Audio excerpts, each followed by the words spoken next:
వైఎస్ఆర్సీపీ కార్యకర్త నాగమల్లేశ్వరరావు విగ్రహావిష్కరణకి రెంటపాళ్ళ వెళ్తున్నటువంటి వైసీపీ అధినేత జగన్మోహన్ రెడ్డికి ఇప్పుడు ఆంధ్రప్రదేశ్లో ఉన్న కూటమి ప్రభుత్వం కొన్ని ఆంక్షలు విధిస్తోంది అంటూ వైసీపీ నేతలు ఇప్పుడు గగ్గోలు పెడుతున్నటువంటి నేపథ్యంలో అసలు ప్రభుత్వం జగన్మోహన్ రెడ్డికి ఆంక్షలు విధించిందా లేదా, ఎటువంటి ఆంక్షలు విధించిందనేది మనం పూర్తి స్థాయిలో విశ్లేషణ చేసుకునేటువంటి ప్రయత్నం చేద్దాం. ప్రస్తుతం మనతో పాటున్నారు ప్రముఖ రాజకీయ విశ్లేషకులు, ప్రముఖ సీనియర్ జర్నలిస్ట్ డివిఎస్ గారు. సార్తో మాట్లాడదాం. సార్ నమస్తే. సార్ నమస్తే. వైసీపీ కార్యకర్త నాగమల్లేశ్వరరావు విగ్రహావిష్కరణకి వెళ్తున్నటువంటి వైఎస్ఆర్సీపీ అధినేత జగన్మోహన్ రెడ్డిని అడ్డుకునే ప్రయత్నం చేస్తోంది ఆంధ్రప్రదేశ్ ప్రభుత్వం అని, అలాగే ఆంక్షలు విధిస్తోంది అంటూ ఇప్పుడు వైకాపా నేతలు గగ్గోలు పెడుతూ ఉన్నారు. ఏంటి సార్ అసలు జగన్మోహన్ రెడ్డి రెంటపాళ్ళ వెళ్ళడం, అక్కడ ఆంక్షలు విధించేటువంటి ప్రయత్నం ఆంధ్రప్రదేశ్ ప్రభుత్వం చేస్తోందా? ఒకవేళ చేస్తే ఏం చేసిందంటే ఏం చెప్తారు సార్? అంటే ఇవి కొత్త రకం ఆంక్షల, గతంలో జగన్మోహన్ రెడ్డి ఆల్రెడీ ఆయన ప్రభుత్వం విధించిన ఆంక్షలేనా?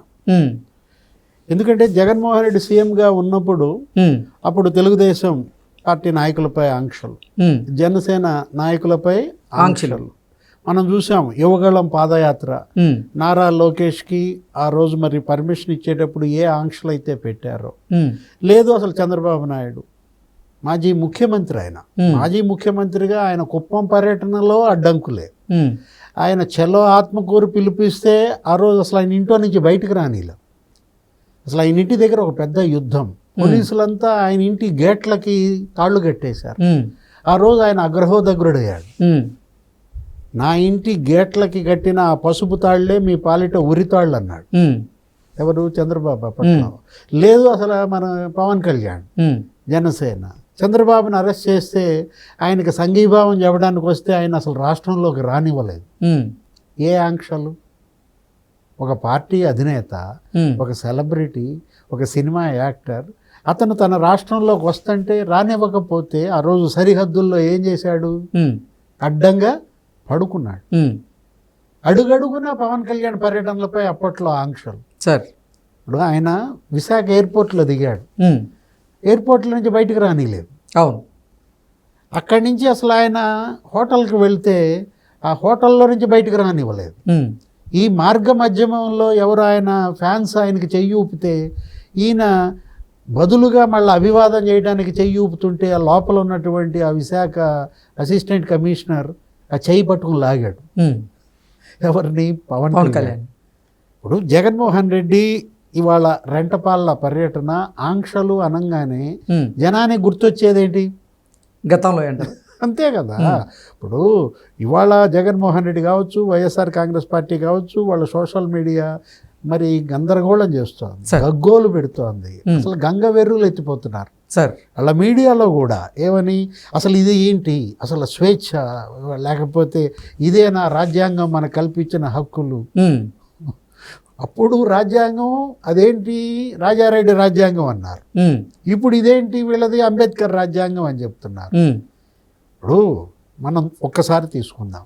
ఆ రోజు లోకేష్కి ఎన్ని ఆంక్షలు విధించారు పాదయాత్రలో నీకు చెప్తా. ఏంటి? 14 ఆంక్షలు ఆ రోజు యువగళం పాదయాత్రలో వీళ్ళు విధించారనమాట. జీవో 1 జారీ చేశారు. ఎవరి కోసం? కేవలం లోకేష్ కోసమే జీవో 1 అనేది ఒకటి విడుదల చేసి రహదారుల మీద సభలు పెట్టడానికి వీల్లేదు, బహిరంగ సభలు పెట్టడానికి వీల్లేదంటూ అప్పటి చిత్తూరు ఎస్పీ రిషాంత్ రెడ్డి ఆయన పేరు, ఆయన ఏమన్నాడు? ఒకటే మాట అన్నాడు అనమాట. ఏమని? మా మీద దుష్ప్రచారం చేస్తున్నారు, అనేక ఆంక్షలు పెట్టామంటున్నారు. మేము ఒక్క జీవో 1 ఆ రోడ్లపై బహిరంగ సభలు పెట్టడం అనేది తప్ప ఇంకో కొత్త ఆంక్ష ఏమీ విధించలేదు. గతంలో విధించిన ఆంక్షలే ఇప్పుడు కూడా చేస్తున్నాం.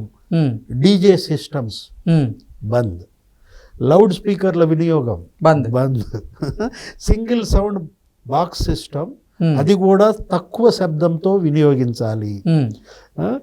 మీరు బహిరంగ సభ నిర్వహించడానికి ప్రదేశాన్ని ఎంపిక చేసుకోండి, దాన్ని ముందే పోలీసులకు తెలియజేయాలి. ఫ్లయింగ్ కెమెరాలు వాడకూడదు, వాడాలంటే మళ్ళీ దానికి వేరే పర్మిషన్ తీసుకోవాలి. డ్రోన్లు వినియోగించకూడదు, డ్రోన్లతో ఫోటోలు తీయాలంటే డ్రోన్ నియమావళిని తప్పక పాటించాలి. ఉమ్, అనుమతించిన వాహనాలే పాదయాత్రలో ఉండాలి. అంతకంటే మించకుండా నిర్వాహకులు చూసుకోవాలి. ఉమ్, ఫ్లెక్సీలు పెట్టకూడదు, ఉమ్, బ్యానర్లు పెట్టకూడదు, తొక్కిసలాట జరగకుండా బ్యారికేడ్లు ఏర్పాటు చేసుకోవాలి. ఉమ్, ఇది పర్వాలేదు. ఇది బ్యారికేడ్లు ఏర్పాటు చేసుకోవాలి. అసలు 21 రకాల ఆంక్షలు ఉమ్. మునుపెన్నడూ చూడని విధంగా. ఆ రోజు ఉక్కుపాదం మోపింది ఎవరు? ఉమ్, ఇప్పుడు నీవు నేర్పిన విద్యయే నీరజాక్ష. నీరజాక్ష అనకూడదు, ఇవాళ జగనాక్ష.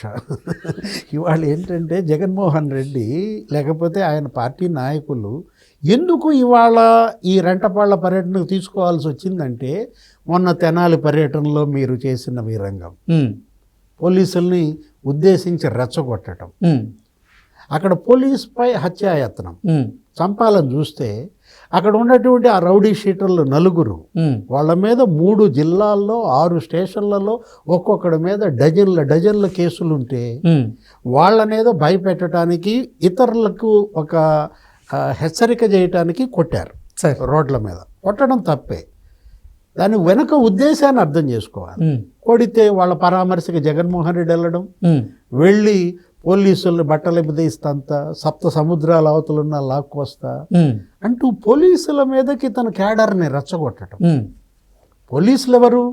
వాళ్ళు రక్షక భటులు.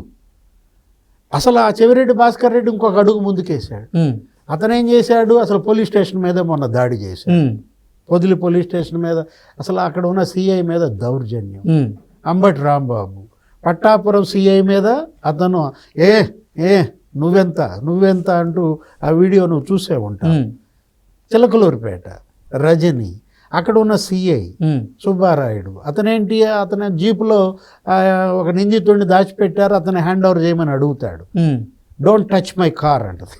ఎవరు? అసలు మామూలుగానా? అసలు భీకరంగా ఆమె విడుదల రజనీ వర్సెస్ సర్కిల్ ఇన్స్పెక్టర్. ఉమ్, అంటే వీళ్ళు ఏం చేస్తున్నారు? జగన్మోహన్ రెడ్డి, విడుదల రజని, అంబటి రాంబాబు, చెవిరెడ్డి భాస్కర్ రెడ్డి, ఇవన్నీ ఇన్సిడెంట్స్ నువ్వు క్రోడీకరించు.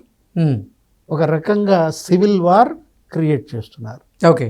వీధి పోరాటాలకి రెచ్చగొడుతున్నారు. రౌడీలను, గుండాలను పోలీసుల మీదకి ఉసిగొల్పుతున్నట్టుగా కనపడుతున్న పరిస్థితుల్లో ఉమ్, ఇవాళ ఇతను వివిఐపి ఎవరు? ఇవాళ ఈయన జడ్ బందోబస్తులో ఉన్నారు, జడ్ కేటగిరీలో ఉన్నారు. ఎవరు? మరి జగన్మోహన్ రెడ్డి. ఉమ్, ఒకవైపేమో నాకు సీఎంకి ఎంత భద్రత కావాలో అంత భద్రత కావాలంటావు, ఉమ్, ఇంకోవైపేమో నువ్వు రౌడీల్లో తిరుగుతావు, ఉమ్, గుండాలను వెంటేసుకుని ర్యాలీలు చేస్తాడు. ఆ పొదిలిలో మనం చూసాం ఏంటి, వాళ్ళు మహిళలు ఏదో నల్ల బెలూన్లు ఏదో చూపించారు. ఉమ్, మహిళలు నల్ల బెలూన్లు చూపిస్తే వీళ్ళు మొత్తం తొక్కి పడేస్తామని ఫ్లెక్సీలు పెట్టుకుని, ప్లేకార్డులు పెట్టుకుని వాళ్ళ తలలు పగలగొట్టారు. రాళ్ల యుద్ధం జరిగింది. సార్, అరే అసలు నీకు అక్కడ చూసాం, ఎక్కడ? చంద్రబాబు పైన అప్పట్లో మాజీ ముఖ్యమంత్రిగా అంగళ్ళలో రాళ్ల యుద్ధం, ఉమ్, ఎర్రగొండపాలెంలో ఆయనపైకి రాళ్ళు విసరడం. అవును. ఇప్పుడు జగ్గయ్యపేటలో, నందిగామలో చంద్రబాబుపై రాళ్ల దాడులు అప్పుడు జగన్ సీఎంగా ఎలా జరిగినాయో చూసాం. ఉమ్, ఇప్పుడు ఈ ఏడాదిలో అలాంటి పరిణామాలు జరిగినాయా? ఉమ్, లేదు. జగన్మోహన్ రెడ్డి ప్రతిపక్ష నాయకుడిగా ఇవాళ ఆయన తిరుగుతున్నాడు, ఆయన వెళ్తున్నాడు తెనాలి. ఉమ్, ఎవరన్నా రాళ్ల దాడి చేశారా? పొదిలి వెళ్ళాడు, రాళ్ల దాడి వీళ్ళే చేస్తున్నారు ఇంకా వాళ్ళ మీద. ఉమ్, ఇప్పుడు మీరు క్షమాపణ చెప్పండి అని వాళ్ళు అడుగుతున్నారు అమరావతి మహిళలు. ఉమ్, మీ మేడం భారతి క్షమాపణ చెప్పాలి, సాక్షి యాజమాన్యం క్షమాపణ చెప్పాలి. వాళ్ళని మరి అమరావతిని అవమానించారు, అక్కడ మహిళా జాతిని కించపరిచారు. ఉమ్, ఏదో రాజధాని అని ఆ రోజు మీరు చేసినటువంటి అసభ్య వ్యాఖ్యలు సాక్షిలో కొమ్మినేని కృష్ణరాజు ఉమ్, గోటితో పోయేదాన్ని గొడ్డల దాకా తెచ్చుకుని వాళ్ళ మహిళా జాతి జగన్మోహన్ రెడ్డి ఎక్కడికి వెళ్తే అక్కడ నల్ల బెలూన్లు ప్రదర్శిస్తున్నారు. ఉమ్, సేమ్ ఇది కూడా ఇప్పుడు రెంటపాళ్ళ మీరు వెళ్తున్నారు, అక్కడ మీకు నిరసనలు ఎదురయ్యే అవకాశం ఉంది. ఉమ్, కాబట్టి పల్నాడు ఎస్పీ ఏమన్నాడు?